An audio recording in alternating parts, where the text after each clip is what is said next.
Precious metal gains take a breather as markets await key US data. Gold and silver hover near record highs as doubts over tech stocks and US borrowing costs weigh on sentiment. Live from Sydney, this is Insight with me, Paul Allen, where we dive deeper into the stories that matter with crucial context and sharp analysis. Well, caution is building in the final weeks of the year, with stocks drifting lower and the dollar hovering near two-month lows. Morgan Stanley Investment Management's Andrew Slimmon joins us with his views as risk aversion grips global equities. Chinese economists and former central bank officials urge President Xi to strengthen yuan and shift the economy from exports, boost consumer demand and ease trade tensions. And the Indian rupee's repeated slide to record lows is finally starting to pinch the equity market, with analysts warning the prolonged weakness could undermine confidence in the still nascent recovery.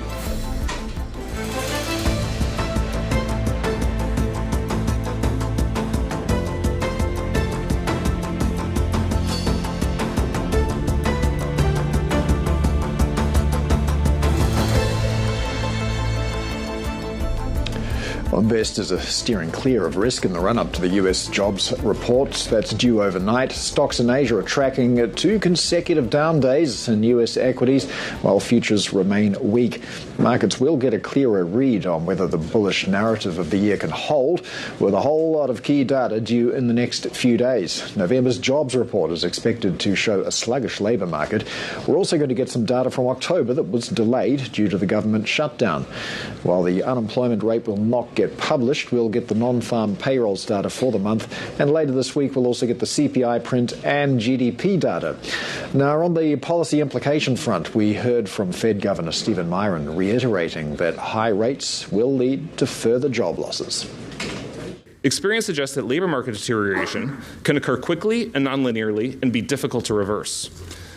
In part because monetary policy lags several quarters, a quicker pace of easing policy, as I have advocated, would appropriately move us closer to a neutral stance.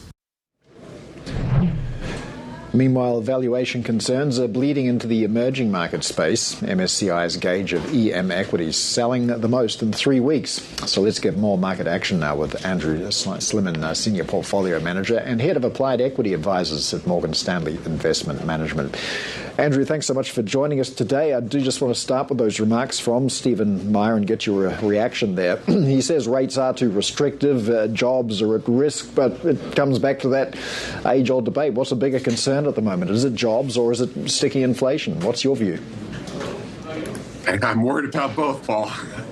Sometimes I worry about the jobs and sometimes inflation. Look, I think there's something else going on here, which is we're in a technology revolution, and if you look at the history of when there's big technology advancements, jobs tend to stall out. So I'm not totally convinced that this is just a matter of high rates, and if we lower rates, it's going to cause jobs growth to accelerate. A lot of companies, when as a portfolio manager, I'm out talking to companies all the time, and they're saying their CapEx budget's going towards technology, not new jobs. And so I just question that. And then to your second point, I worry that a lot of liquidity is coming in monetary policy cuts, but also fiscal policy. We've got one big beautiful bill, tax cuts, and that's a lot of liquidity, and that could bring back inflation at some point. So I am worried that too much liquidity will sow the seeds of inflation down the road. Now, I don't know if I'm being fair or not, but I feel like that when we hear from Stephen Miron, we kind of have an asterisk there. He is a Trump appointee, and he is there to a degree reflect the policy longings of President Trump. I'm just wondering if you feel the same way, how much confidence you're feeling right now in Fed independence, especially with a new Trump-appointed chair coming. Sure. Never forget, Paul, that every Fed chair is appointed by the president. So this whole comment that the Fed is truly independent, I think, you're not going to get appointed a Fed chair if you don't have some favorable, the president doesn't have some favorable view of you. So I do think there is that, but ultimately I do think they operate as a group the Fed chair doesn't dictate things. He's got to have an agreement, and I don't think that's a major concern. When I list all my things I'm worried about, Fed independence is not one of them. But I do worry, again, going back to this comment of too much liquidity, not near term, but I'm worried it's going to cause another inflation spike down the road. Okay, well, let's talk a little bit more about that then. Where do you think that excess liquidity is looking for a home at the moment? Well, in other words, we've got, as the Fed lowers rates, some of that money, people will take that money and that they used to sock in money markets and short-term treasuries, and they will go out and they will speculate more because they're not getting the returns, and that pushes up the kind of the speculative side of stocks. And then you combine that with lower taxes that are coming next year for a lot of people, and that sows the seeds of further kind of speculation, and ultimately that's how a bubble grows. We saw in 2020, 2021, and then when bad news comes along, it creates a correction. I don't think this is a 2026, but let's not forget that the midterms in the United States are coming, and the best way to make sure that your party gets reelected in the midterms is make sure the economy is doing well. So I think the Republicans are going to pull out all the stops to really juice the economy, and that, again, is inflationary down the road. You mentioned there, speculation, bubbles, and I guess if we're playing word association, I'd immediately think of AI. Do you feel like we're entering some pretty frothy territory there? I actually don't, Paul, and here's the reason why. When you think about AI, it's obviously the Mag 7 stocks, and those stocks trade at a lower valuation than they did at the beginning of the year. The S&P technology sector is trading at a lower PE today than it did at the beginning of the year. So whenever anyone says, oh, it's a bubble, I say, well, you must have really thought it was a bubble last year because the PEs were higher. Of the Mag 7 stocks, only 2 have outperformed the S&P year to date. So I don't think we're in an AI bubble, but I'm not, to be clear, it's not all, not all perfect. What's really going on here, Paul, is the reason why these stocks have lagged is because for the first time, they're all competing against each other. They used to be in their own little worlds: electronic vehicles, online retailing, software, social media. But now they're all getting into AI, and they're all spending a lot of money, and they're all competing against each other. And I think the market has picked up on that. So I don't think a bubble includes excessive valuation. I don't think there is a bubble. But I think the competition has gotten a lot more intense, and that's why these stocks have lagged. Well, another concern is return on investment in AI, and there have been some huge investments. When's a reasonable time frame in terms of investors expecting to see some payoff for that? Well, I mean, certainly the numbers that these companies have reported have been stellar, and it's a lot of the cloud infrastructure is really driving it. So I'm less concerned about that. I think the market is sifting through and penalizing the companies that are using leverage or have heavy fixed costs. But most of the Mag 7s really are funding their growth through their cash flow. But the cash flow is not being used for buying back stocks as much.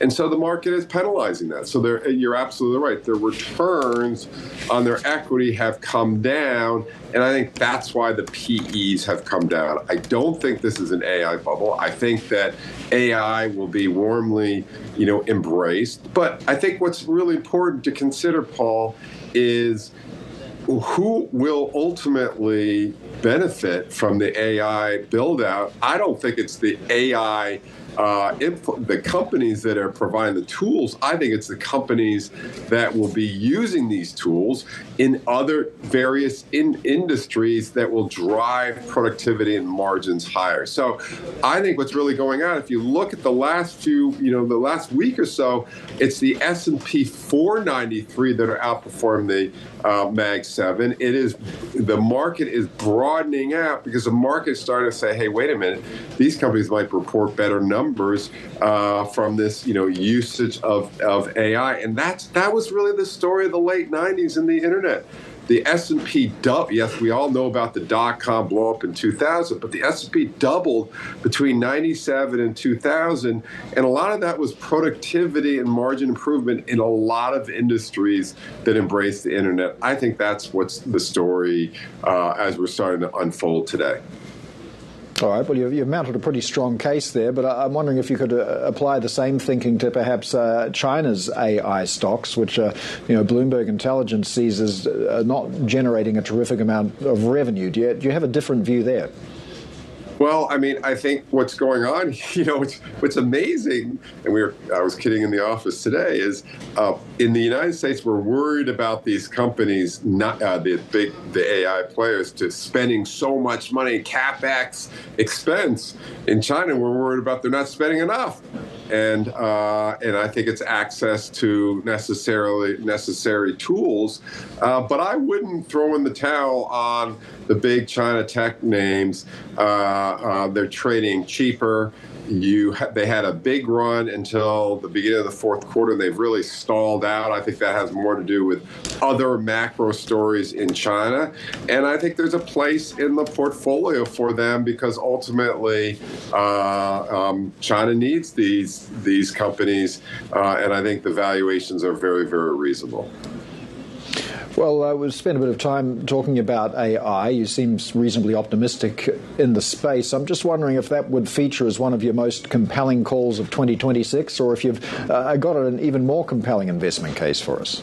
Well, I do think. Look, I mean, AI has stalled out in the last couple of days. So I think you always have to have in a portfolio different ideas. And so I am a believer that the financials, they've had a great year, but I think it's only getting started. And the reason why I think it's only getting started is because these stocks still traded at very substantial discounts to the markets overall, and yet capital is being freed up for them to do more things with it. And so I think not only you're going to see an acceleration in growth, but I think that the multiple will close to the markets overall, whether you're looking in the U.S. or Europe or Japan. I think that's a very good story. So I very much like that as a balance. Again, anyone that was all in AI, especially last Friday, really got taken to the shed, and yet financials did well. So I think there are other opportunities. The airline industry, at least in terms of the parts business, I think is very compelling, and I would have a few different themes that aren't correlated just to AI. And one of the dangers I do see, Paul, is that I hear often people say, well, look, I've got some utilities play, so some industrials play, and some technology play, and then you look at it, well, they own a utility that provides energy to the data centers, and they own industrials that build, say, turbines for the data centers. I mean, all these stocks are all AI plays, and so they're actually, investors are more correlated to AI than they think they are, just looking at sectoral weights. I just want to get your views on emerging markets as well. We've seen a little bit of weakness there, but the Fed's likely to continue on an easing trajectory, at least a dovish path in 2026. If we see a weaker US dollar, do you think there's a case for EM in 2026? 100%.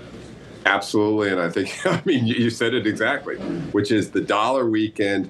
When the dollar weakens, emerging markets historically is the best investment in the world, and we're seeing again this year again. So I don't see a reason to believe that in an election year where one party controls Congress and the presidency, and they want to get reelected, there's going to be further liquidity coming. I can't help but think that doesn't negatively impact the dollar, and that will be good for emerging markets yet again. And, I look at places like China, which has really stalled out recently, and, China tech creates, a pretty good opportunity here. In terms of equities markets that have stalled out, with currency implications as well, I wonder if you have any views on India. Cheap at the moment. Do you see some opportunities? I don't. I run a global portfolio. That's just not an area that we have focused on. We really moved back into more aggressively into the China and other tech names that are peripheral to China, really starting last year. Once it was clear that the Chinese government was really changing its tune in terms of embracing their technology companies after, a period of time when they had been certainly, not as warm towards tech. All right, Andrew Slimmon, great conversation. Thanks, as always, for joining us. Andrew Slimmon of Morgan Stanley Investment Management. We have plenty more ahead. This is Bloomberg.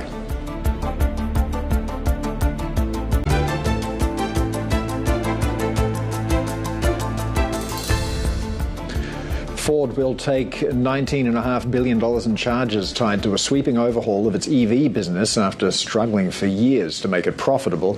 Speaking with Bloomberg, CEO Jim Farley says the automaker can hold its ground against low-cost Chinese rivals. To make that business profitable, we have to get to a BYD cost. And so this Skunk Works project called the Universal Electric Vehicle that we're making in Kentucky, that is designed to match the BYD cost in like a Mexico. And we really believe we have that delivered. We've sourced all the parts now. We're testing prototypes. We're starting to run the production line. And so we have real confidence that we can do that. And that's why we're telling people that we think we'll be profitable. We've worked hard for the last couple of years on this EV project, and we have fully competitive costs with the Chinese. Now it's our chance to bring a pickup truck with that low-cost EV to Americans. We think it's going to be a big hit. Hey, I want to ask about the Chinese because while I love it when companies go back to steel and V8s and stick shifts and handbrakes, obviously many people are betting the future is on EVs, autonomous vehicles, and the Chinese are certainly making real strides there. As you make this pivot back to sort of the classic American pickup truck, what will you do to keep up with the Chinese as they continue to make strides forward? Make no mistake. Our strategy as a company is to give people choice. Part of that choice is to have fully competitive costs with BYD localized in North America. Matt, we are going to have a fully competitive BYD EV built here in America for Americans that we believe are going to be profitable.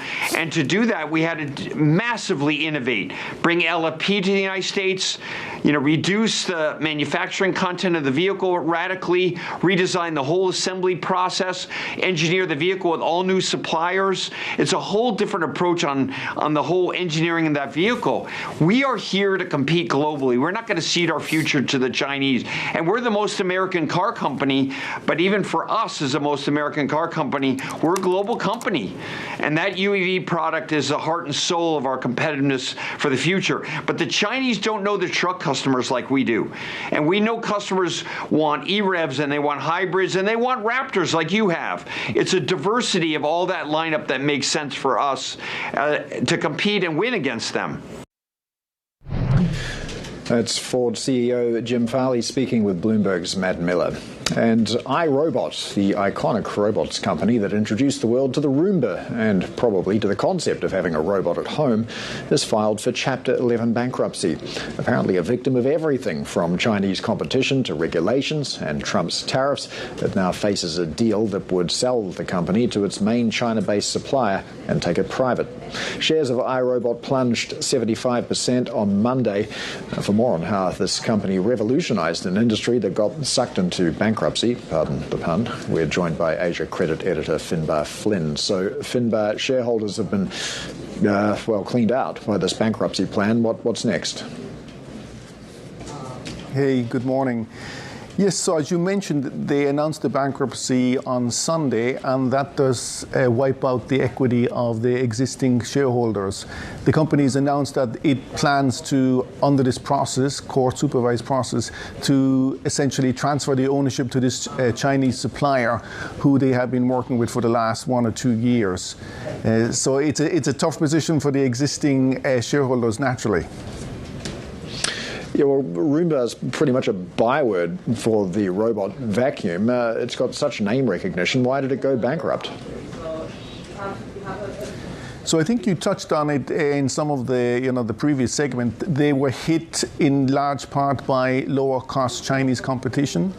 They had dominated the market for, I think, almost 2 decades, but in the late 2017, 2018, 2019, they saw these entrants from China, from these competitors who could offer products a lot lower and a lot cheaper.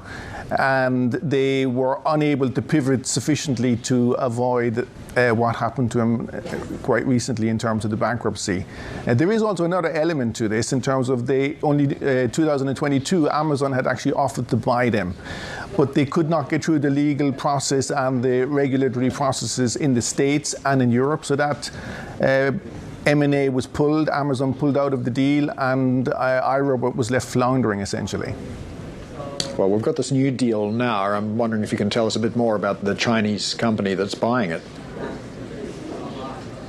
So interestingly, the company that is going to own them, Shenzhen Paixia, they had been making these new version Roombas for iRobot in the last series that they put out. But this new series had actually come in for an awful lot of criticism because they were unlike the earlier Roombas. But essentially, this company is a company that had made under contract the recent Roombas, and they were owed money by iRobot. And this Chinese company has bought other debt from Carlyle, and they have their existing debt, so they now are going to own the entire company if this process goes through. So are there any other takeaways from Roomba's bankruptcy, particularly in terms of technology?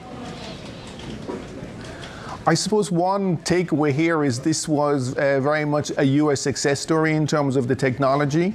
It was actually beaten in terms of cost competitiveness by the Chinese, but there's this unusual element now that hit by tariffs and hit by competition from the Chinese competitors, this technology now is actually going over to a Chinese owner.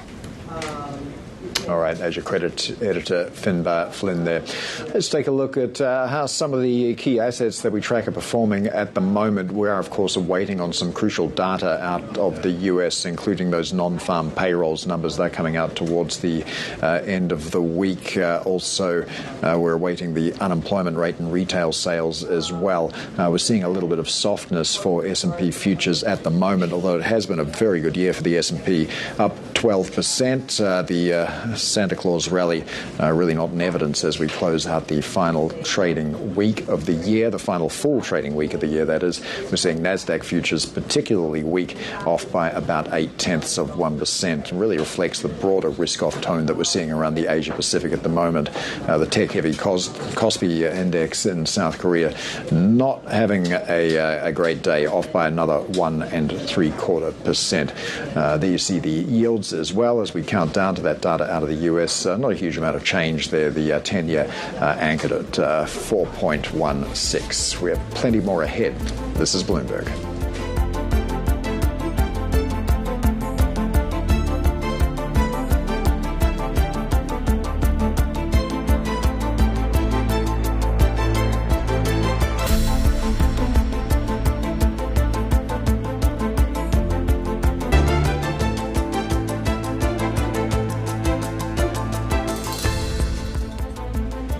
Welcome back. You're watching Insight. Let's take a quick look at where markets stand as mainland Chinese markets head off for lunch. The predominant colour on that screen is red. We are seeing a lot of weakness across all equities markets. The Hang Seng Tech gauge is close to erasing all of the gains that we've seen since August, so that's going to make it very hard for that index to finish on a positive note. We've had some very weak data out of China this week as well, so that's weighing on sentiment there. It really does confirm the view that investors would like to see Chinese authorities get a move on with some more stimulus as soon as possible, although policymakers don't seem to be in a tremendous amount of hurry. There is also a conversation around needing the yuan to strengthen. We'll get to that in a moment as well. I did mention the Kospi before the break. Also, we're seeing another day of heavy selling there. The Kospi off by 1.78% now. It's been a good year for the Kospi up until this point. We're seeing some pretty hefty losses at the moment. The Nikkei also off by about 1.5%. Now, we're also looking ahead to the start of trading for the Indian Rupee, which has been repeatedly hitting fresh record lows, including yesterday. Today's not much better. There we have it just below the 91 level now, 90.79. So that's 5 days in a row that we've got a weakening Rupee. It's causing a fund, well, it's being because of foreign fund outflows also. Foreign investors have pulled out $18 billion from Indian stocks so far this year. And trade talks between the US and India, meanwhile, also not in any great hurry, really inching forwards at the moment. So the rupee now just cracking 90.8. Well, a growing number of Chinese economists and former central bank officials, as I mentioned, are arguing that a stronger currency is needed if the country is to rebalance the economy. So let's get more on this from our China correspondent, Min Min Lo. So Min Min, this is fueling a very rare public currency debate taking place in China. What's the significance of this happening in the public eye?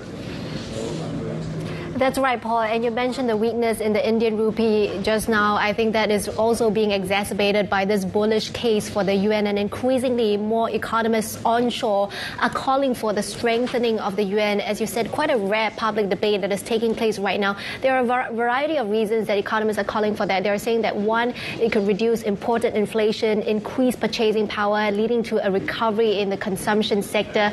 Number two, they're saying it could balance the economy, reduce that trade surplus, which has ballooned to over $1 trillion so far. And some are saying, number three, a stronger yuan could attract more foreign investment. It could promote the internationalization of the yuan. It could help China escape the middle income trap.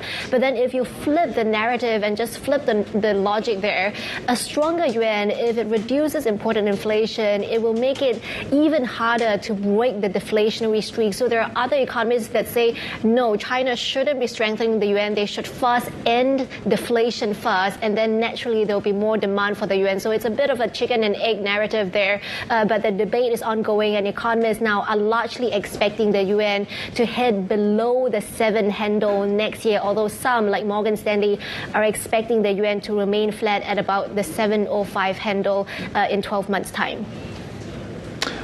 We've also got state media reporting that President Xi's warning officials against chasing reckless expansion. Can you tell us more about that? Yes, this is being published on Chinese state media. President Xi made these remarks at the Central Economic Work Conference, but it's just being released to the public now. And he made some really sharp remarks there, cautioning that China will crack down on what he calls vanity projects that are meant to look good on an official's resume, but not necessarily good for the economy's long-term growth. And he said that officials need to be assessed not just by their ability to raise the short-term GDP, but also how solid is the foundation that they're setting down for long-term growth and for improving people's livelihoods. And he gave some examples of wrongdoing, including development zones that are excessively large, including fake construction starts, inflated figures as well. And he says China needs to pursue genuine, real growth that is not exaggerated, and to avoid investments in projects that would be abandoned as soon as as they're completed. And speaking of that, I'm just recalling, in China, there are all these high-speed rail stations, a lot of infrastructure projects going on that sometimes end up being underused. And I think China wants to avoid that sort of spending, especially when they have just made some progress into addressing some of that ballooning local government debt.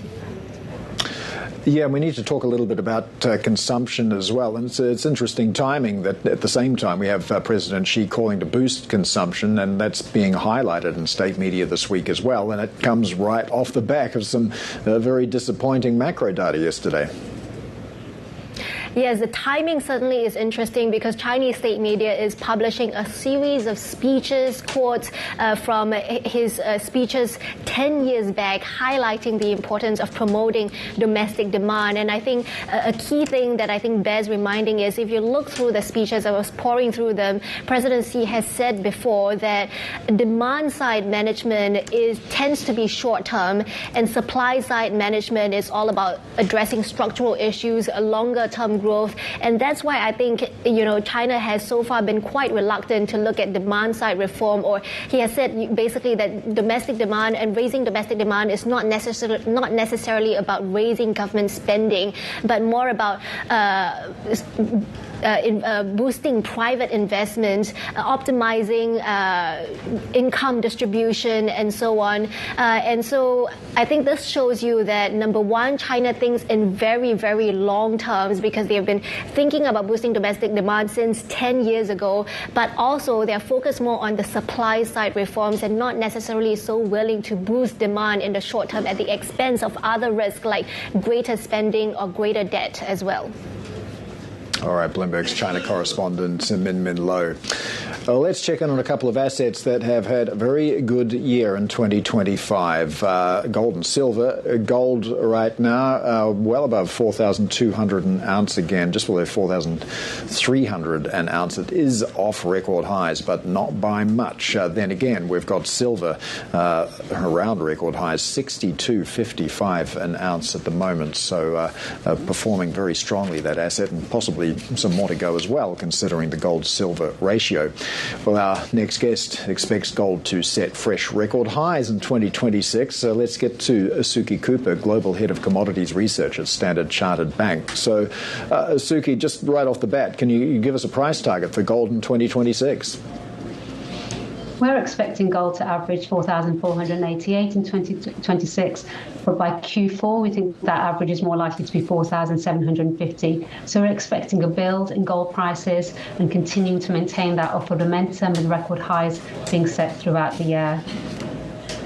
Well, let's talk about some of the drivers of this. Where's the appetite for gold coming from? Is it central bank buying? Is it Fed easing, currency debasement, or all of the above and other things I haven't mentioned?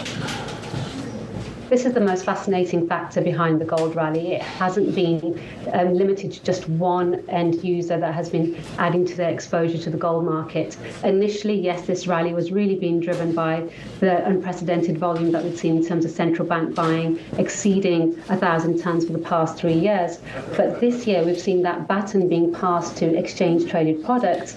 And then in the most recent quarter, both central bank flows and investor appetite have both been competing to add to their gold exposure at incredibly fast rates. So we're now seeing gold ETFs net buying for the year exceeding 750 tons. We're closing in on those record volumes that we saw back in 2020. But in fact, in tonnage terms, in AUM terms, we're already at record levels across the ETPs. It does beg the question, who's buying at these levels? Because, of course, gold famously does not pay you any dividend. This is also a very unique factor behind the recent rally that we've seen. Whereas normally higher prices might stimulate excess recycling, it might see an increase in mine output, we might even see central bank appetite turn to net selling. We haven't seen ready sellers in this market, and that's just been an additional factor that's tightened the gold supply and demand balance, but also added to that upward momentum. The fact that there hasn't been any appetite to sell at these elevated levels. Central banks have continued to be net buyers buyers. Mine supply is continuing to grow. We're continuing to see record highs being set in quarter on quarter, but mine supply cannot expand at a rapid pace in response to short-term price increases. And then in terms of recycling, yes, it's continued to grow, but we're not seeing that distressed selling materializing in the gold space that we saw, say, during the global financial crisis. So there's been very limited appetite to sell, but very ready buyers that continue to want to add to their gold reserves. But also what we've seen unfolding this year is a reevaluation of how much gold should be represented within portfolios, and there continues to be a view that there's an under-allocation. You mentioned mine supply. I'm wondering if you can tell us a little bit more about that. Australian gold miners have had a terrific year, and when you price gold in Australian dollars, it's an even more staggering number. When you look around the commodities complex and the mining names, what stands out to you? Is there some upside there as well?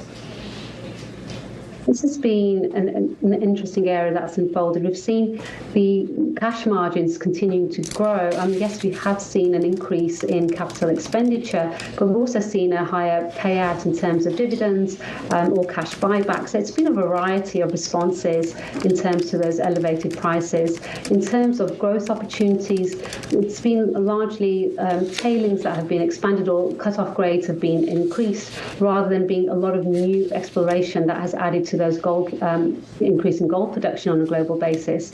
So whereas we don't cover the equity mining names, we can see on a global basis that there's a continued desire to continue to increase gold production, but we're not necessarily seeing a huge response when it comes to supply side.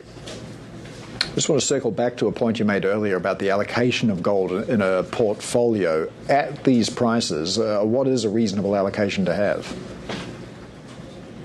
This really varies depending on the investor's appetite, but at the start of the year, many private family offices were saying that potentially their allocations were between 0 to 1%, and potentially they've now increased to 1 to 2%. But we're seeing many advisors now saying that potentially that allocation should be closer to 5%, and at a recent conference, some said that it should even be closer to 10%. So the range still varies quite widely, but generally there seems to be a view that we haven't got closer to that 5% just yet. That same question comes up when we're looking at, in terms of central bank allocations as well. We're seeing more central banks have managed to increase their allocation closer to 10%, and whether there could be some rebalancing that takes place there. But overall, there still continues to be an appetite to continue to want to allocate into gold. Well, when the gold price does reverse, it does tend to be pretty fast. It does tend to be quite dramatic. Do you see risks in 2026 as well? This has been one of the key questions throughout the year. If we're looking at what the drivers are behind this rally, it hasn't been limited to just one factor. Whereas we've had periods where gold's correlation to macro drivers, such as real yields and the dollar, have strengthened, throughout this year, those haven't necessarily been the main drivers behind this rally. There's been much more broader structural factors that have driven the appetite into the gold space. So whether it's concerns around de-dollarizations, concerns about currency debasement, concerns around US debt, or just concerns around broad financial and geopolitical risks, all of them have motivated investors to want to hold on to an asset, even if it is zero yielding, as you mentioned earlier. So looking at the risks that could materialize, that could derail the gold rally, it's really looking at a macro environment that becomes much more benign, whether we enter an environment where we start to see the scope for interest rate increases or reduced geopolitical risk, or more confidence in terms of economic growth, or even a reduced uncertainty around trade risks or tariff uncertainty. There would have to be a number of changes that take place before we end up in an environment where that appetite to want to have a safe haven asset starts to diminish. Well, we do need to talk about silver as well, which is also up more than 100% on year. It's really been a staggering rally. But the gold-silver ratio is still quite wide. Do you see that there is more room for gains here, or is silver an even more volatile, more difficult asset to predict? We think relatively, both commodities are likely to see upside risk. But we see that the gold market has more structural drivers behind it that are likely to keep it sustained on a more steady basis, whether we're looking at those central bank flows or those ETP flows. The silver market, on the other hand, has been undersupplied for the past 5 years. It's in quite a deep deficit. But this year, we've seen that baton being passed from strong growth on the industrial side to incredible growth on the ETP side. So ETF holdings now have increased by over 4,000 tons for this year. So while we still expect the silver market to be undersupplied and we still expect prices to test higher levels going into 2026, we think that there's greater scope for silver to be much more volatile. So we think it's more prone to corrections in the short term before it embarks on that upside rally. So for the silver market, we'd keep a close eye on the risk of substitution, but we'd also keep a very close eye in terms of that ETF demand and that retail appetite continuing to push silver prices higher. So do you have a target price for silver next year as well? And should that have an allocation in a portfolio also? So by the time we get to Q4 2026, we're actually expecting silver prices to average $57 per ounce. So we still see range to trading at the levels we are at the moment, but we do see scope for correction for silver in the near term. It's an interesting question when we look at asset allocation. We're starting to see more of a conversation taking place around gold allocation, and silver is closely following behind. But we're not seeing the same sort of conversations around what percentage allocation silver should be a part of a portfolio the same way that we are in the gold space. So the initial interest still continues to be in gold, but we tend to see silver wanting to be part of the catch-up story where investors might feel they've missed the boat when it comes to the gold positioning, and then they tend to look at where they can add to silver. So there aren't necessarily the same targets that have been discussed, but there is a view that both gold and silver have been relatively underallocated. And one of the other arguments that we hear in favour of silver is its industrial use as well. But I remember the exact same argument being mounted in 2011 when we last saw a spike like this, and the retreat in prices was sudden and dramatic. How relevant do you feel that industrial use argument really is? Silver is both an industrial commodity and investor commodity. Sometimes it tends to behave close in the footsteps of copper, and sometimes it's behaving close in the footsteps of gold. Most of last year, it was actually trailing copper's behavior than it was trailing gold's behavior. And it's only really been this year where we've seen that shift in momentum in investor space that silver has started to follow in gold's footsteps. So when it is following much more closely the industrial story, we tend to see better support on the demand side rather than that same strong impetus on the upside. So for the silver market, we think that the industrial story continues to be still incredibly strong. There are good growth areas where it continuing to forecast, whether it's around photovoltaic demand, electrification of vehicles, the rollout of 5G networks, or the use of silver in chips like the AI story continue to provide quite a solid foundation for the silver rally. But we're not necessarily going to see the same sort of growth rates that we've seen over the past couple of years.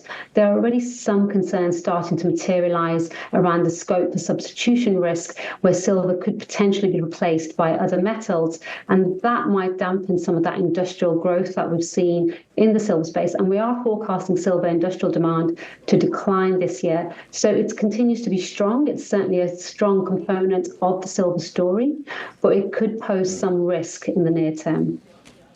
Suki, before we let you go, I just need to ask you about two of the other precious metals that always get lost in the conversation. That is platinum. Palladium had a great year as well. Can you give us a quick outlook for those two?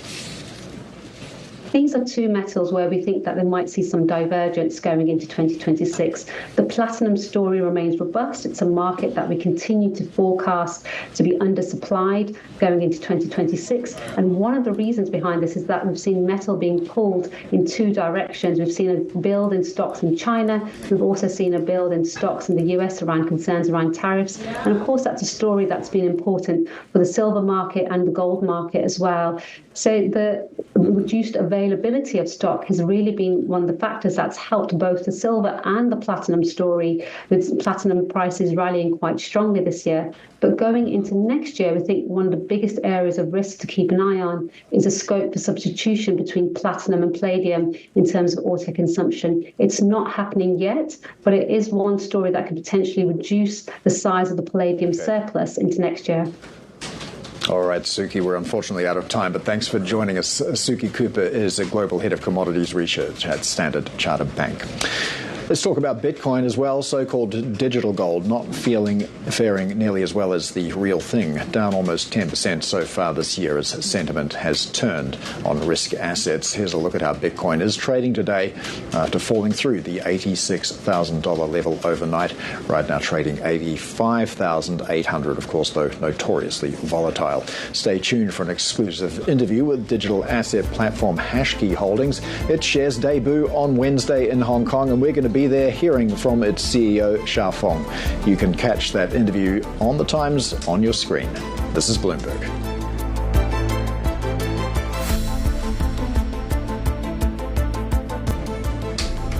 Bloomberg has learned Mitsubishi UFJ is nearing a deal to buy a minority stake in India's Shriram Finance. That would make it the largest foreign bank seeking to build a presence in the world's most populous country.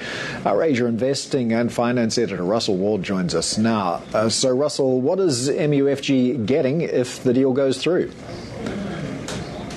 Hi, Paul. Yes, so Shriram Finance is one of India's biggest non-bank lenders, lending for everything ranging from motor vehicles to homes, even gold, small business financing as well. It has penetration all throughout the country in urban and rural areas, about 3,000 branches. It has a market cap of about $18 billion, and MUFG, from what we're hearing, is seeking about 20% of that, so that would be more than $3 billion. So we're expecting a deal to be announced maybe as soon as this week. All right, so this is just the latest deal by a Japanese bank in India. What's the appeal of this market? Right, so Japanese banks have been expanding abroad for many years now, really in search of higher growth markets away from Japan. They were focusing on Southeast Asia for a long time, places like Indonesia and Thailand, and now they're turning their eyes to India. You know, obviously, as you mentioned, the most populated country in the world now. Many growth opportunities there, expanding market. Shriram Finance, it's seen its profit expand quite rapidly in recent years. We've had Sumitomo Mitsui sort of taking the lead almost among Japanese banks expanding in India. It bought a stake in a consumer lender a couple of years ago, and then earlier this year it bought a stake in a Yes Bank. That's the Indian bank that was bailed out a few years ago and has turned itself around. And then we have Mizuho, which is looking at expanding on the corporate side. It's been in talks to invest in an investment bank called Avendus. The CEO actually came on to Bloomberg TV last week saying that they expect positive news on that front in the coming weeks. So we're watching that one closely. But for now, we're also watching to see how MUFG can close out this deal with the Shriram Finance. All right, Asia investing and finance editor Russell Ward there in Tokyo. Let's check on how the Indian markets are doing. Not particularly well is the short answer to that. We have seen the rupee slumping to a fresh record low now, just below 90.8. If we take a look at the Sensex, that's off 0.4%. The Nifty Bank Index also softer by almost 0.5%. So that record slide for the rupee really starting to weigh on the equity market as well. And we do have warnings from a number of analysts now that this prolonged weakness in the currency could undermine confidence in the stock market. Global funds already voting with their feet, withdrawing about $1.6 billion in just December alone. And those US-India trade talks, well, they're moving at a snail's pace. Still to come, we're going to get Credit Sight's outlook on China's credit markets as worries grow over Vanke and the property slump. And Equirus Family Office also shares their view on Indian markets, where currency weakness is rippling through equities. This is Bloomberg.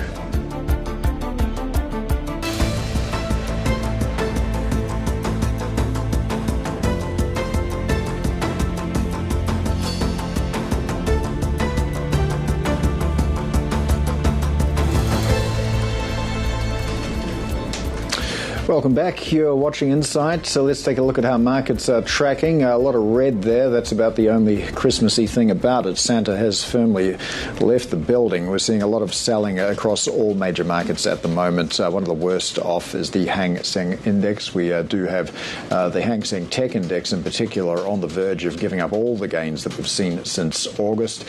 We've got Chinese stocks softer as well. We've still got the yen's actually a little bit stronger at 154.86, although that's not saying much.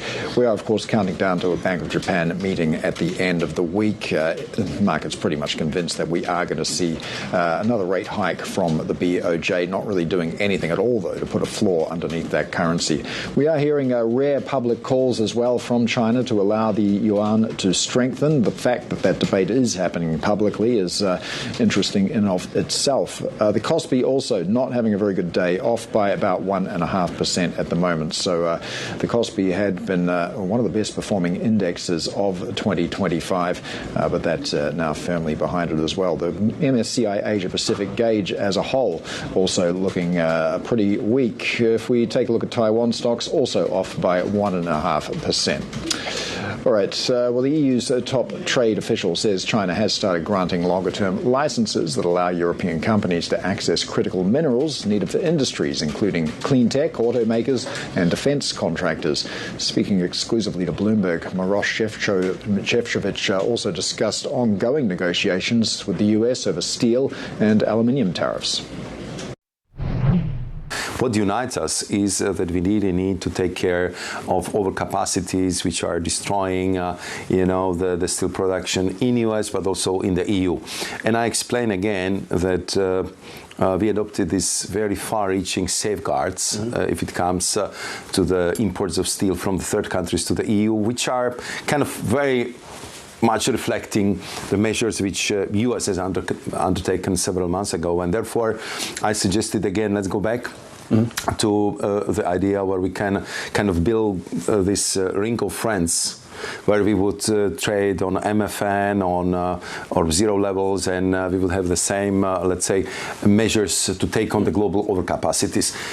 The situation as it stays right now is that I sent to Secretary Latning the list of the codes where we believe that we can definitely lower the tariffs. I understand there is some interest, especially from the machinery sector, but we didn't proceed or haven't proceeded yet to the very concrete negotiations on this type. So we're talking on the level of teams. We are almost, I would say, in permanent contact with my counterparts, and I think this would be good for both sides, because if America wants to reindustrialize, they need machines. We produce the machines. We are ready to send them the machines, but of course we need to find a solution on the derivatives. And speaking of sort of rare earth minerals, this obviously has been thrust into the sort of the conversation in a very sort of obvious way now by the China. Are we getting closer? Is Europe getting closer to getting a general license from China as the United States has?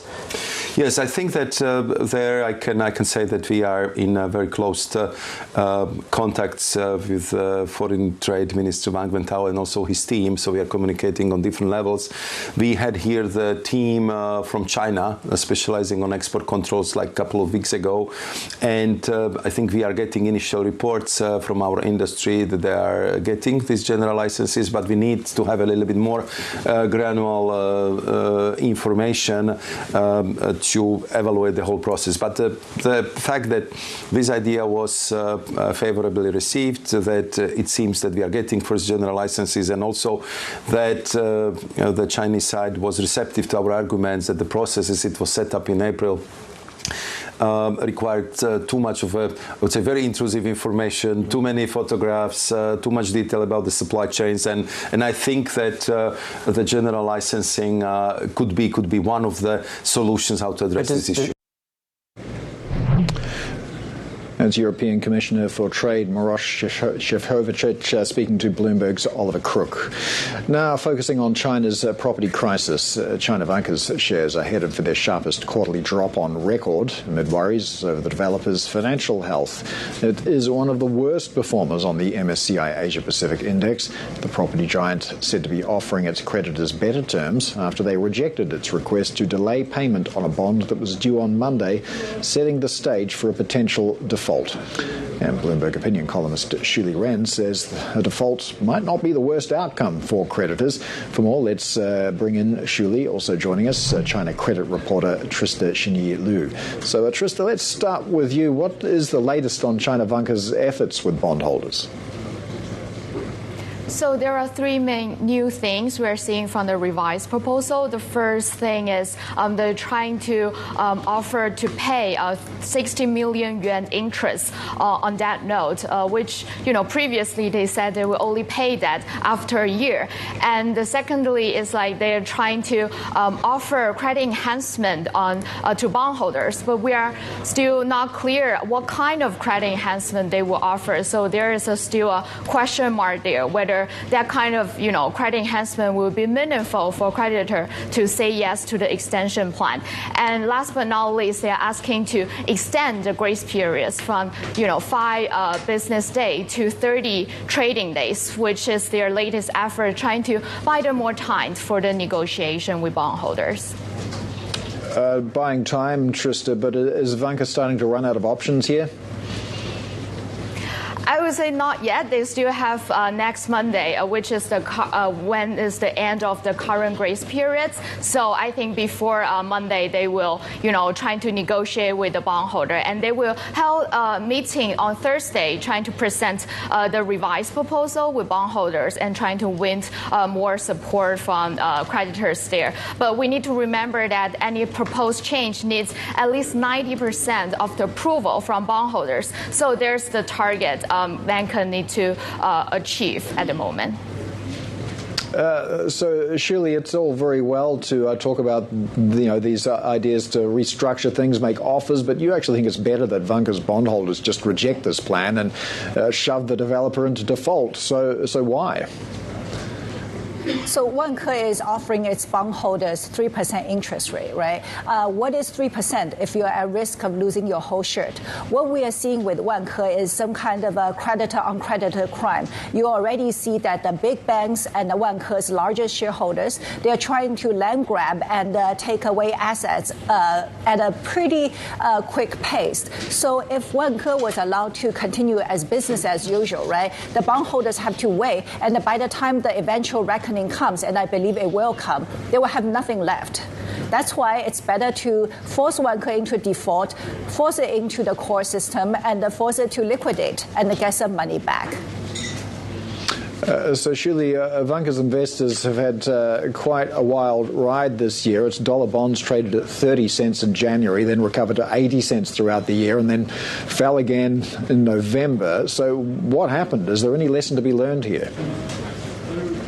So Vanke is seen as a quasi-state-backed entity, only because that Vanke's largest shareholder is Shenzhen Metro, which is owned by the Shenzhen government. But bear in mind that Shenzhen Metro only has 27% stake. So Shenzhen Metro never consolidated Vanke's books into its own balance sheet. What happened earlier in the year was that Shenzhen Metro gave a whole bunch of unsecured shareholder loans, which investors take as some kind of unofficial bailout.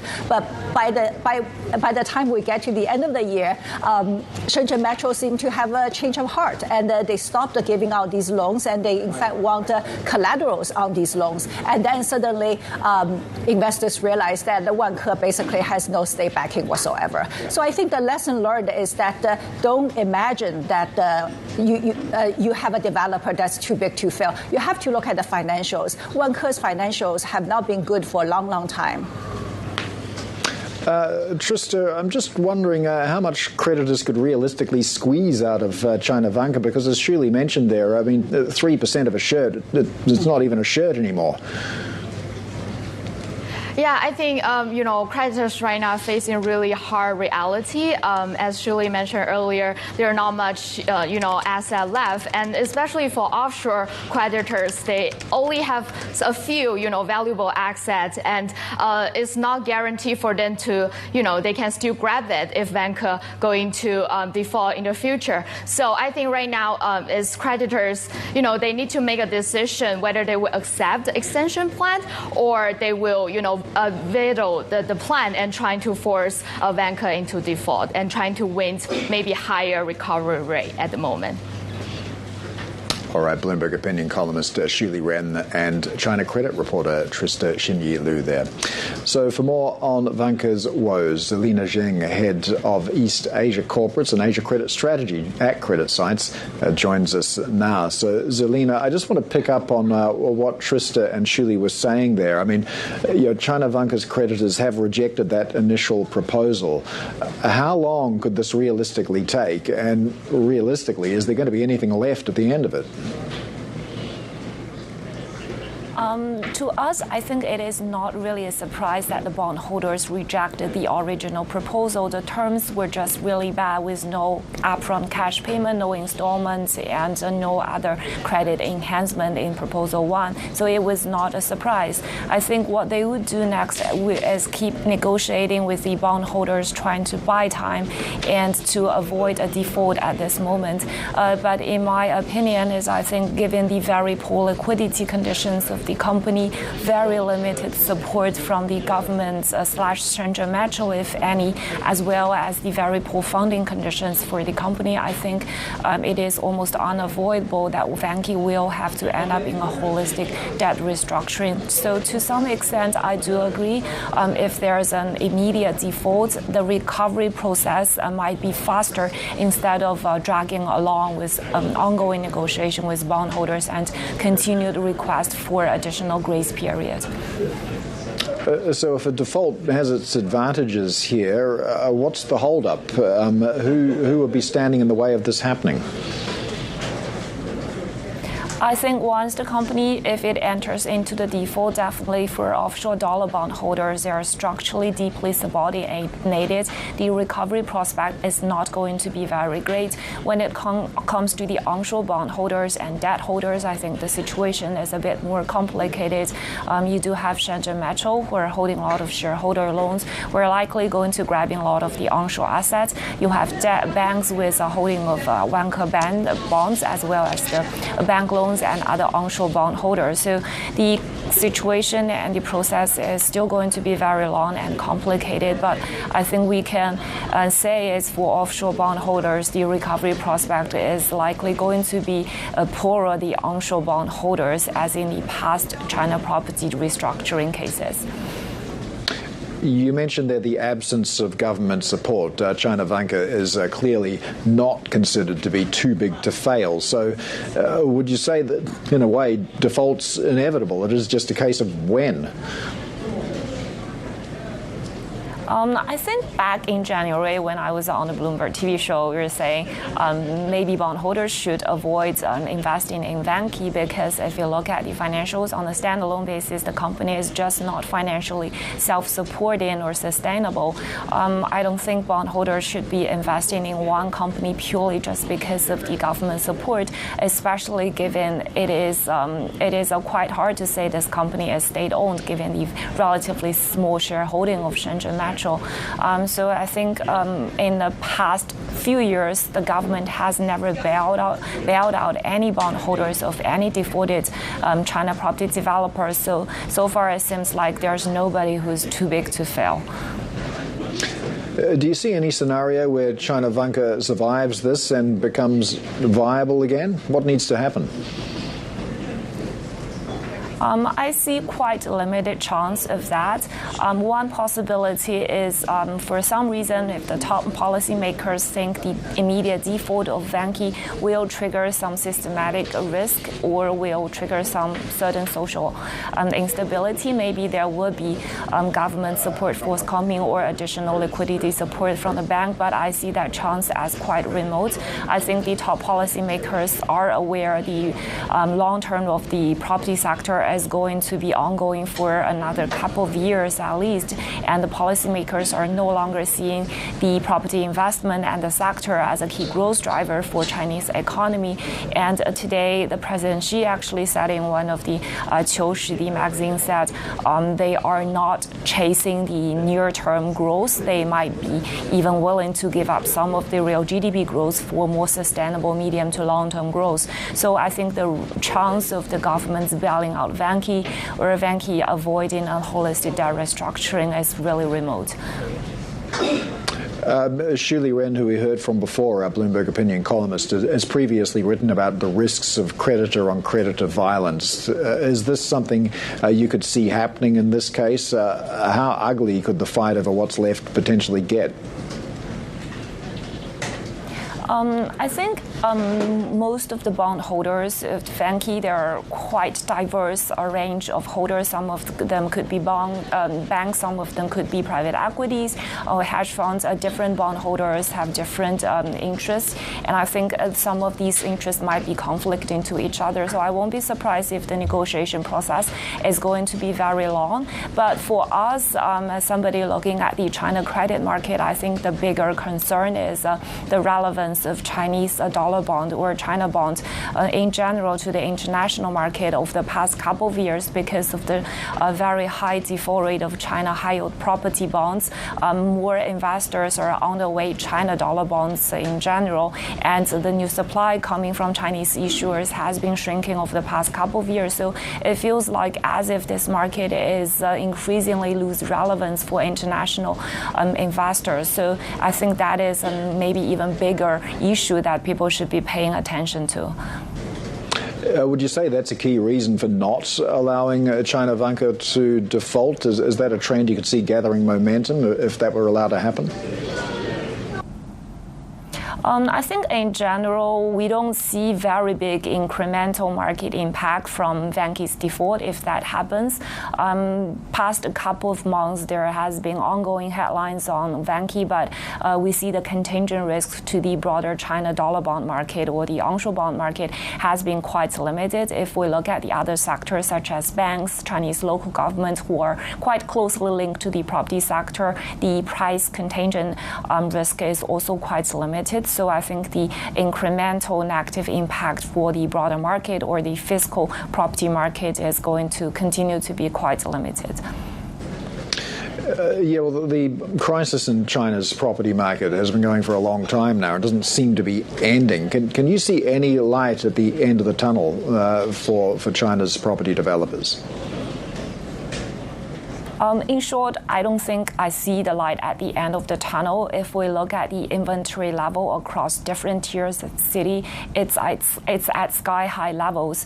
The government since last year has pushed out a lot of initiatives trying to digest the housing inventory, but most of the initiatives are going to be launched by the state-owned enterprises, by the local government, whose willingness to do this type of projects is very limited because of the low return on investments.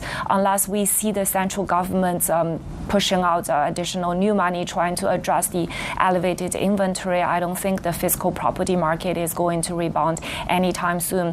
Moving into next year, I think the new home sales are probably continue to going to suffer year-on-year decline, and home prices are also likely continue declining in both the primary and secondary home markets. All right, Selena Zhang, I tried to end on a bright note, but I couldn't. Thanks so much for joining us. Selena is head of East Asia Corporates and Asia Credit Strategy at Credit Insights. We do have plenty more ahead. This is Bloomberg.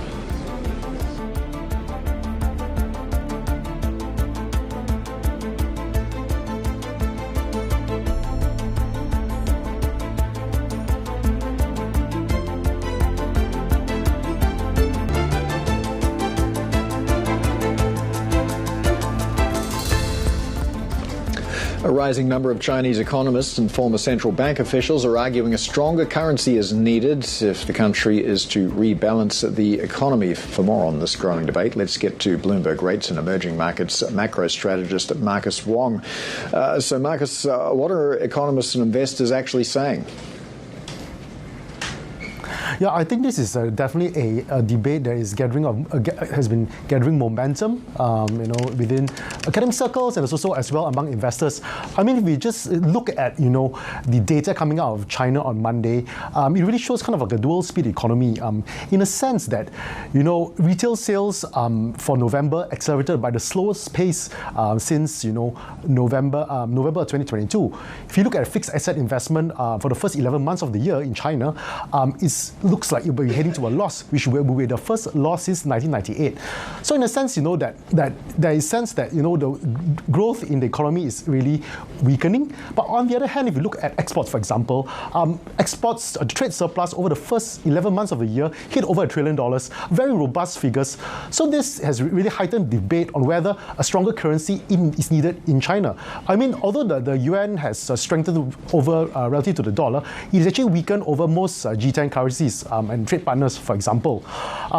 So some economists, some investors are saying that stronger yuan will actually help consumption, while basically rebalancing the economy away from just exports alone. Obviously, this is an ongoing debate, and it's something that is expected to actually gather momentum going forward, especially if you expect to see growth in China, maybe sluggish property demand, or even retail sales consumption turning more sluggish next year. So we've got the yuan just around 704 at the moment. Where do investors see it heading in the near term? Well, yeah, that's a big question, right? And I think, again, for the dollar yuan, for example, if you look over 2026, the median of economists surveyed by Bloomberg expect the dollar yuan to fall to around 7 or even 6.8 or 6.9 by the end of next year. Not exactly strong yuan appreciation, but there is basically, I guess you could say valuations would suggest for it. Goldman Sachs actually analyzed and signaled that the yuan is about 25% undervalued relative to its economic fundamentals. So of course, where the yuan heads to really depends on how the PBOC will guide it. And so far, looking at the daily yuan fixings, the yuan has been, there's been no one-sided yuan appreciation in the dollar, appreciation in the yuan, but we've seen that the PBOC is, I guess, aiming for stability instead. So what does a stronger yuan mean? Well, I mean, a stronger yuan is seen as a regional anchor for Asian currencies, and this would be especially true for economies in the region that are strong trade partners with China. And a lot of investors say, the won, Taiwan dollar, and the Malaysian ringgit are among the currencies that are expected to be supported by a stronger yuan next year. We talk a lot about the weak rupee. Could that potentially benefit from an improvement in the yuan as well? The weak rupee, well, that's a good question, right? So the rupee is a bit different. Is it different in a sense, right? Because the rupee is a less export-dependent currency, and I think a lot of weakness you've seen so far in the rupee is linked to how investors, see the likelihood of a US-India trade deal happening. And that's a short long of it, that until there is a clear sign for a trade deal between US and India, rupee could potentially test fresh record lows. Granted, the RBI has stepped in, it's occasionally try to tweak here and there, but I think they're also very aware that they can't continue to use their massive reserves just to fight against rupee weakness. That at a certain point in time, they have to let market forces take over as a result. So to your point, I think how the rupee behaves moving forward is, I guess, less a proxy of how China or the yuan will move moving forward, but really how and whether US India will seal a trade deal next year. All right, Bloomberg rates and emerging markets macro strategist Marcus Wong in Singapore. We do have plenty more ahead. Stay with us. This is Bloomberg.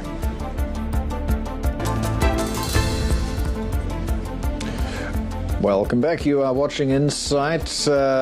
Let's talk about India's trade deficit. That narrowed in November after exports rebounded from the previous month. Now, this included a surprise jump in shipments to the US, and that's in spite of the highest tariffs in Asia. The data comes at a time when US-India trade talks are inching forward at a snail's pace.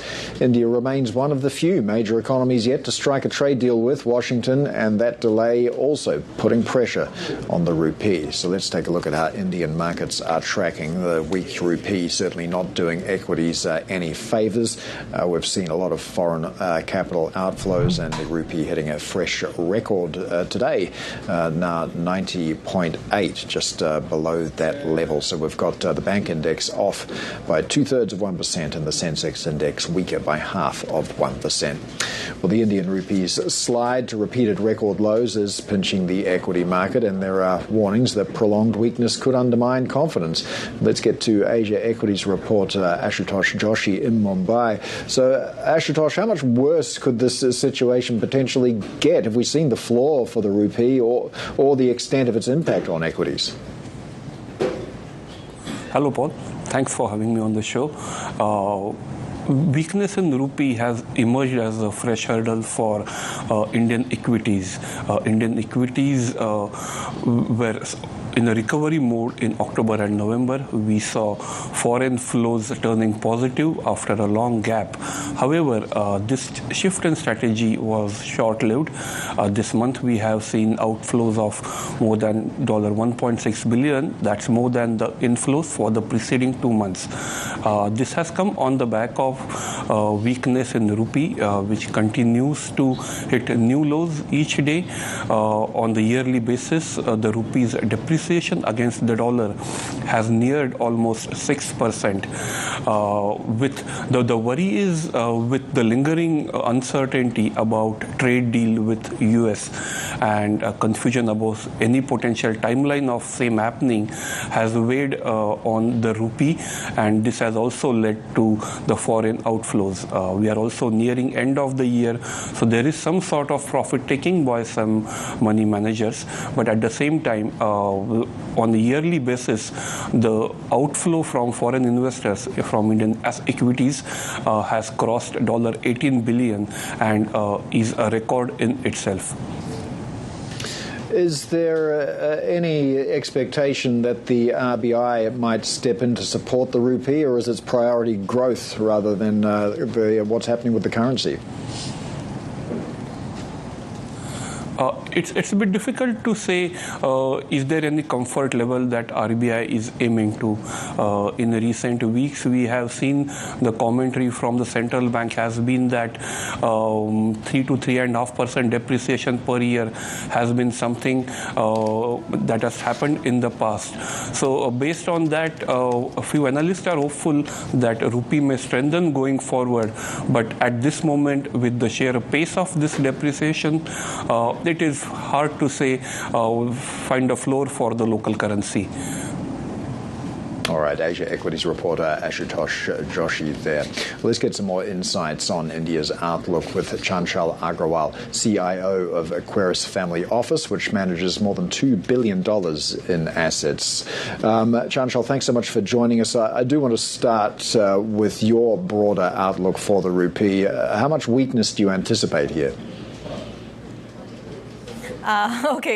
Great question. How much weakness? I'll talk a little more fundamental over here, more than numbers. I think the weakness that we recently saw had to do with the whole trade deficit balance, and I was just looking at the reports now. We were the highest trade deficit in this cycle, about 12% of the GDP, right? So your exports didn't grow, your imports grew a little larger. At the same time, there was a current account deficit of almost 1.3%, which again, it's a larger number from what you see here on your print. Third and the most talked about thing is, you didn't have FII flows, FDI was slow. At the same time, there was a lot of gold import that the country did, right? So what happened to the currency was more, I would say, policy-driven and less of market-driven. Now you have to talk about depreciation in a relative scenario, right? The question that we have to ponder is which way is the US dollar going, and will US dollar appreciate from here, right?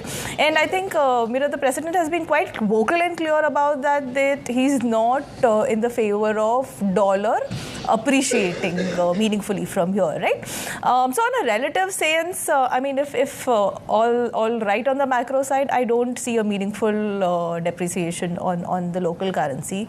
Of course, if trade deals and if trade talks are in balance.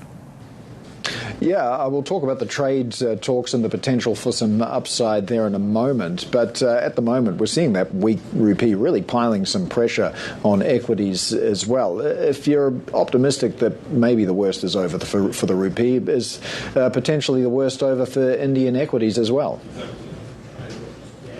No, so in Indian equities, so India is like an elephant, right? There is a policy change and it takes about 2-3 quarters for the impact to be seen in the markets.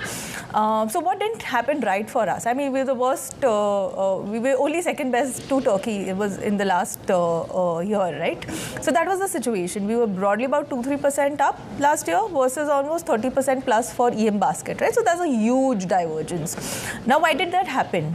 The first protocol was of course, there were a lot of concerns around valuation numbers, growth was an issue. And I think valuation, because 1 year something didn't really happen, was more or less lopsided. What really happened on the growth side was two impetus, right? Both your fiscal and monetary are working together to ensure that the entire liquidity is upfront. So what are we doing on the fiscal side, right? There are benefits of GST cut, your taxes have come down, capex is up 30% on a year-on-year basis. You have a lot of state government schemes that have come down to push consumption into the system, right? So that's on the fiscal. Second, on the monetary policy side, I think the entire liquidity stimulus have been upfronted. The bankers have been allowed to now also fund M8 transactions. There's a huge support for credit growth, right? Our sense is about a quarter or 2 quarters is what you take for the entire policy to generally flow down in the system. And even after that, there are growth challenges. Then we need to ponder and circle back to the drawing board on where are we. Yeah, well, that's not all dark spots for a weak rupee in terms of equities. I mean, it does benefit companies that earn overseas revenue, so thinking tech, pharma, potentially tourism and metal stocks as well. Where are you seeing the bright spots and the opportunities in India's equities? So we are a derivative market, right? Are we competing with the AI giants and saying that, hey, we will be competing with, for example, ChatGPT or so forth? No, look at us from a derivative market perspective, and I'll pick that up. If you have AI come in, you need the power to support that AI. You would need the data centers to support the AI, right? I was just looking at some numbers. The cloud, the computing power, which was about 1 gigawatt, by 2030, it will grow almost about 9x from here, right? So we are coming as a derivative market to there. If you want to set up a data center, you need power, you need safety procedures, you need cooling machines and so on and so forth. So I think that is the bright spot because I think that's where India will come out. Even if I have to just talk about cost of setting up a center is almost half what it would cost to put up a similar center in, say, Korea or Singapore or Hong Kong. So we are coming from a cost advantage perspective in this AI game. Yeah, well, growth in India also very healthy, and the Reserve Bank of India has shown signs that it would like to prioritise that as well. So if you were looking to invest in India's growth narrative, aside from the AI story that you just outlined, where would you head? I think I'll concur to that point that Reserve Banker has been more than helpful in pushing this. Probably one more rate cut, and that would largely be because of I would say that if growth does not pick up because of fading GST impact, etc. I will be very selective in sectors, right? I mean, this is not a market where you go whole out on index, and index might probably be not the right indicator of what's happening underneath, right? This is the right market to pick up good fundamental managers who understand and who are bottom-up stock pickers.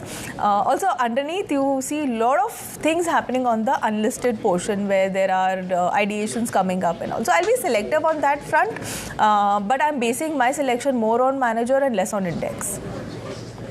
Well, I said we'd talk about the prospects for US-India trade deal, so let's do that. Of course, negotiations have been moving incredibly slowly. India struggling under the weight of some of the heaviest US tariffs in Asia at the moment as well. What's your timeline for the US and India reaching a deal, and what sort of catalyst do you think that would give to Indian assets? That's anybody's guess, but the way I look at this entire situation is, so we started from negotiating a tariff deal to getting into negotiating a trade deal.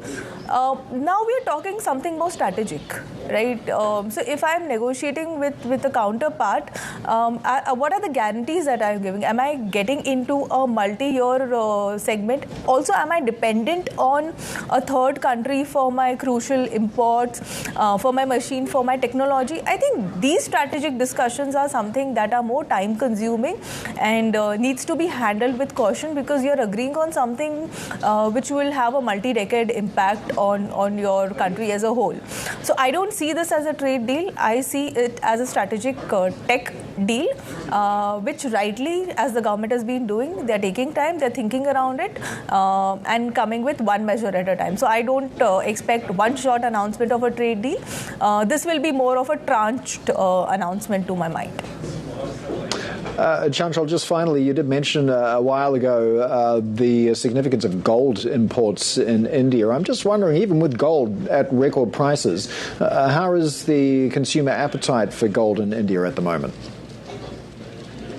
I think India has always been a pro-gold market, right? While price is one factor that is getting us out there, typically as Indians, the first thing that we invest is in gold and real estate, and then we start building financial portfolios. That's the first thing. I think the price movement has also to do with central bankers across countries coming in, and adding to that would be our own central bankers. So yes, demand appetite, if I have to talk from a consumption angle, people have had ways of coming through it. So now you have a 9-carat gold and so on and so forth.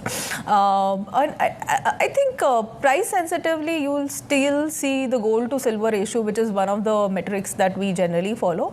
I see this topping up around 2026, right? Post that, you could see a silver rally, or you could see gold correcting from here to maintain the mean.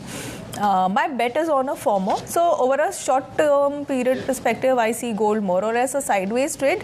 But is it a fundamental trade?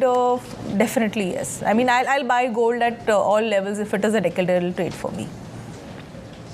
All right, Chanchal Agarwal, CIO of Equirus Family Office. Thanks so much for joining us. Let's get to some more of the top corporate stories that we're following.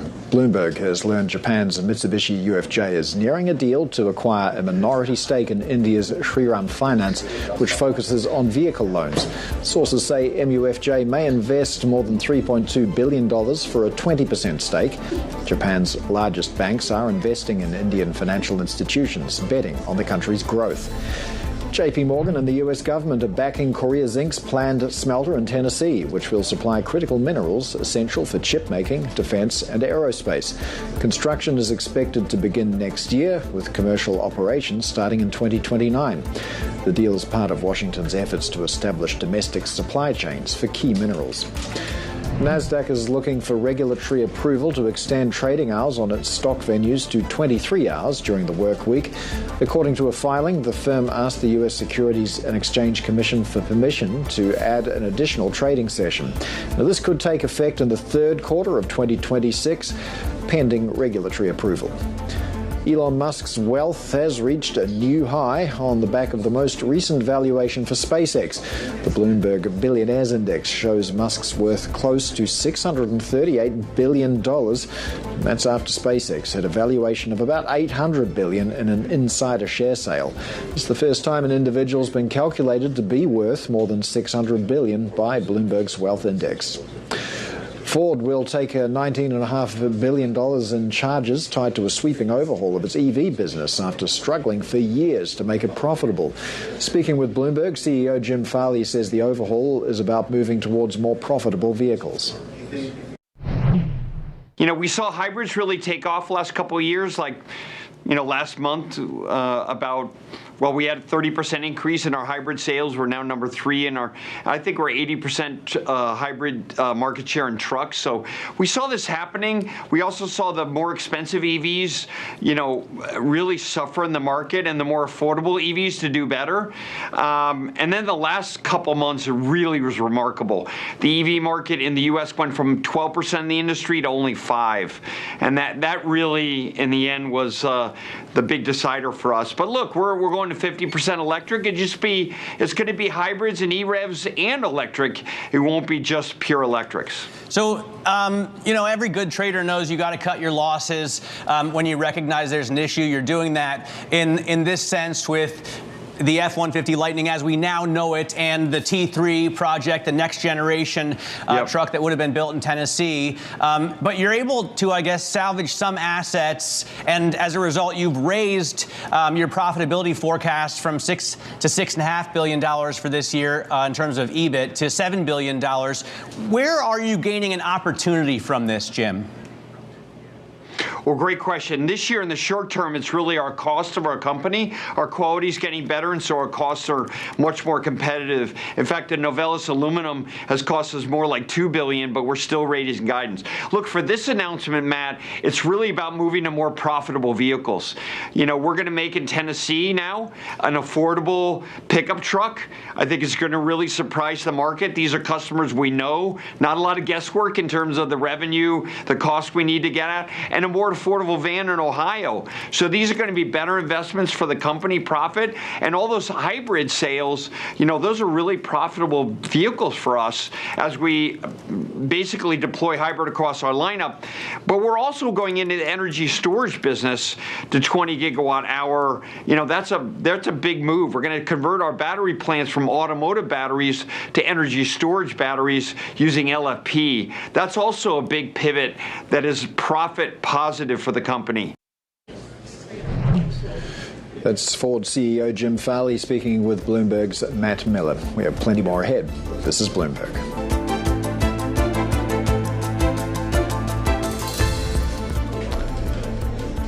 You're seeing live pictures of Bondi Beach in Sydney, not far from where we are. That floral tribute has been growing steadily in the 36 hours or so, coming up to 48 hours now since that horrifying shooting on the first day of Hanukkah. 15 people, 16 if you include one of the gunmen, killed in that shocking attack. The mood still very somber and very much one of shock as well, although that may soon be turning to anger and disappointment over failure to stem a deal with complaints from the Jewish community about a rising tide of anti-Semitism.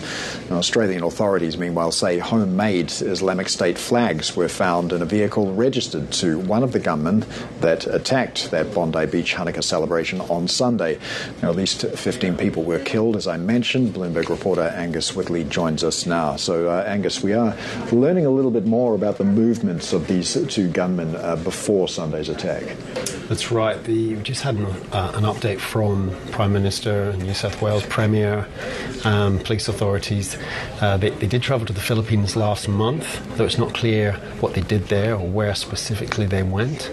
But they have found two homemade ISIS flags in a car they suspect belong to the two gunmen. And that's pretty much all they're willing to say. But in the update, in the press conference this afternoon, they were really bombarded and swamped with questions, because there's so many unanswered questions about the response to anti-Semitism, about the police presence there. Was it heavy enough? Was security heavy enough according to the threat that was perceived at the time? And we saw New South Wales Premier Chris Minns really step in, call an end to the quite intimidating questions that the police authorities were taking, and said, I don't want any pressure put on the police, unfounded accusations that they weren't up to the job. It's too early for that. But just looking at those images of the floral tributes at the site of the attack there, I mean, I spent much of yesterday there, and the floral tribute has ballooned since then. It was early days when I was there yesterday, but the sense I got was a palpable sense of anger at the perceived lack of action against this surge of anti-Semitism we've seen in Australia in the last 2 years, as well as the obvious grief and sorrow. But there was great anger that warnings to the government about what might happen if anti-Semitism wasn't acted on. And the people I spoke to said we could see this attack coming. We haven't been listened to in the last 2 years. And a lot of people I spoke to put the trigger down to a march on October the 9th in 2023 in which anti-Jewish slurs were chanted. And in their mind, that really set a precedent, a floor, if you like, about what would be acceptable in the last 2 years. And we saw a record number of anti-Semitic incidents in 2024, more than 1,000, and that was up 26% on last year. So pressure, I think, now is on the government to show that it's taken it seriously and to prove and to take more action. And I think the government has found itself on the back foot on that front.